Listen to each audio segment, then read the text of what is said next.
مرت 20 سنة على مصادقة المغرب على اتفاقية حقوق الطفل، اتفاقية عقبت برامج تنموية حاولت تحسين وضعية الطفل المغربي الذي ما يزال يعاني من بضع المشاكل. لخص تقرير صدر مؤخرا عن اليونسف نوهت فيه بالجهود التي يبذلها المغرب في مجال تعليم وصحة الأطفال، إذ بلغ عدد الأطفال الملتحقين بالابتدائي نسبة 80% بالنسبة للذكور مقابل 53% بالنسبة للإناث.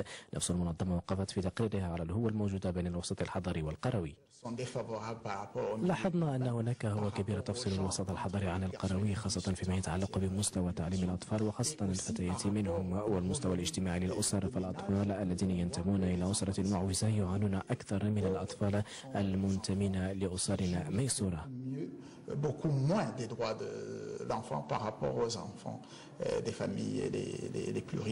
المعدلات الوطنية اللي هي إيجابية كتخبي داخلها واحد المجموعه ديال التفاوتات فيما يخص الاطفال اللي كينتميو للعالم القروي والعالم الحضري، الاطفال اللي كينتميو للعالم الحضري الفقير مقارنه مع العالم الحضري بصفه عامه.